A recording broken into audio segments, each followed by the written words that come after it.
It's a sad day. Johanna Ngeno has passed away and 6 others in a helicopter crash today in Nandi. Johanna Ngeno was a true leader, Member of Parliament for Emurua Dikir. For you to know who this man was, you remember that incident whereby he went and confronted the police who had killed 6 Kipsigis who were fighting over their land which had been taken by some senior politicians in the government. Welcome to One Gold Brain. My name is Omar Brian. This is the home of political analysis and this is the heartbeat of the nation. Viewers, let's take a moment and remember this man. He was an example of what a politician should be. He fought against police brutality. And this video, let's watch it. Killing people. Where? Why are you killing people? Why are you killing people? Kazi ya nini? Why are you killing people? Mnataka nini hapa? What do you want here? Why are you killing people? Mbona mnaua watu? Simama kwanza wewe. Why are you killing people? Why? How many people have you killed? Why are you killing people? Who? Nani mkubwa wenu? Nani mkubwa wenu? Wewe. Na kuongelesha. Who's your boss? Yaani nyinyi wewe ndio mkubwa. Ndugu yangu ni kiona. Mkubwa wenu wako wapi?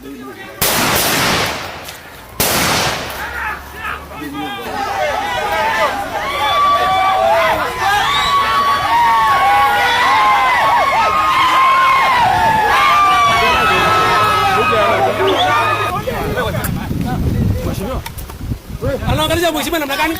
Anaangalia mheshimiwa namna gani? 7 people are dead. And he's talking to me like ameua nyani. Watu 5 sasa wako chini. As if mumeua nyani. Ni nini mnataka hivi? Hapo nezo ubariki. What is interest? Kubali ni bariki. Ubariki kwa mama mtende kwa watu wetu. Maiti inafyekwa alafu tena serikali inaua. Disi ndio mwana. Disi ndio ameua ngata hii.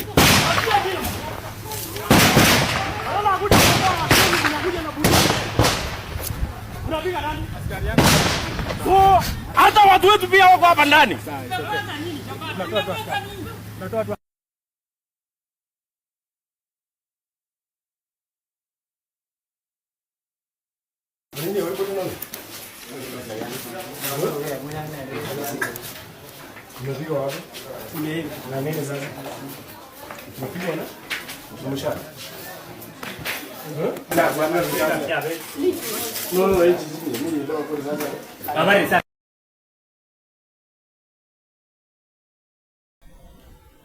This video shows what kind of a man Johanna Ngeno was. Because when the police went to a peaceful protest that was organized by the community, because their land had been taken, the Kipsigis land, community land had been taken by some people in the government, and it turned violent. The police opened shooting, and they shot down 6 people. 6 people died. Others got injured. And Johanna Ngeno was there defending the people. He was almost shot by the police. In the video that I've just shown you, you could see he confronted the police. He followed them up. And he made sure that the police should not kill people. He really advocated for human rights, and especially he was against police brutality and he was against land grabbing in the Kipsigis community. In this particular instance, some people in the government had grabbed land that belonged to the community.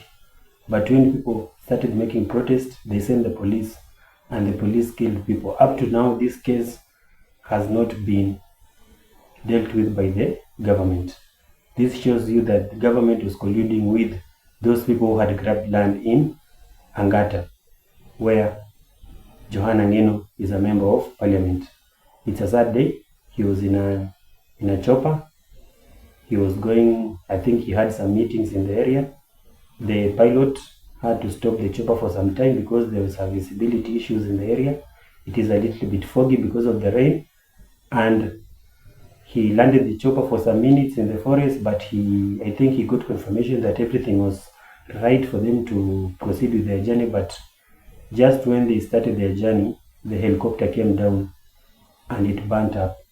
So we send condolence to the family, and let's remember Joanna Ngeno as a member of parliament who stood by his people, who stood with his people when they really needed him. Because this man is what we call a true leader. He stood with his people at the critical moment when the police were killing him, and he really put himself in the sight of danger.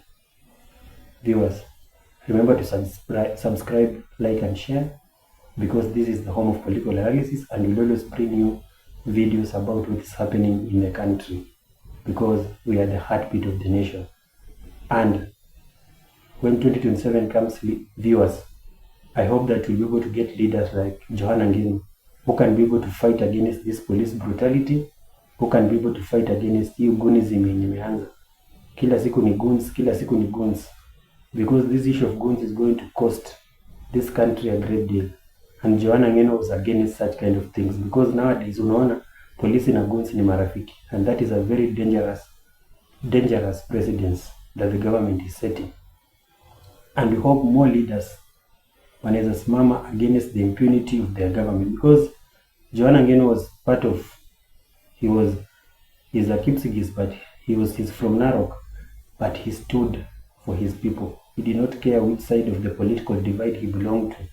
He only cared that his people, their land should not be stolen.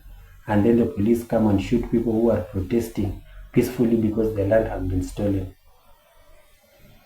Hope we can be able to make good decisions and get leaders who can do even more than what Joanna Ngeno did. For Joanna Ngeno and the family, we send you our condolences as one bold brave, and we wish that you may get comfort in this difficult period. May God rest their soul in eternal peace.